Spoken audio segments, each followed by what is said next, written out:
Binigyan muli ng LTFRB ng pagkakataong makapag-consolidate ang mga jeepney driver at operator bilang bahagi ng Public Transport Modernization Program. Ang reaksyon ng mga tsuper sa unang balita live ni James Agustin. James!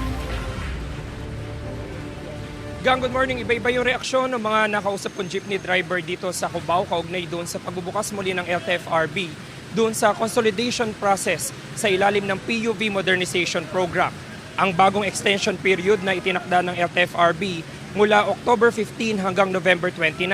Pero sa consolidation na ito ay pwede na lang sumali at hindi na maaaring bumuo ng bagong kooperatiba o korporasyon ang mga jeepney operators at drivers na mag-a-apply. Maliban na lang daw sa mga ruta na wala pang nakatayong kooperatiba. Karamihan sa mga jeepney drivers na nakausap namin dito sa Cubao ay nakapag-consolidate na. May sticker pa nga sila ng kinabibilangang kooperatiba. May ilan namang hindi pa rin nakapag-consolidate. Gaya ni Mang Marcelo na ang ruta ay Cubao Remedios. Kahit daw nagbigay ng bagong extension period ng LTFRB, hindi pa rin siya magpapakonsolidate.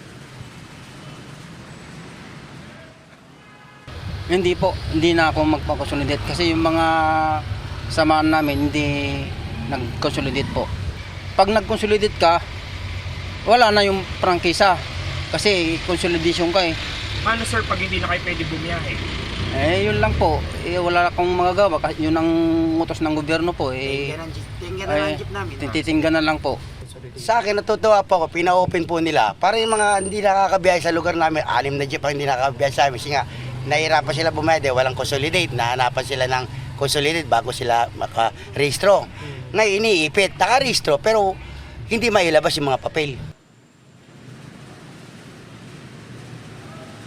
Samantala, ikang sabi ng TFRB, makakatanggap ng one-time fuel subsidy na 7,000 pesos yung mga traditional jeepney drivers na magpapakonsolidate hanggang November 29.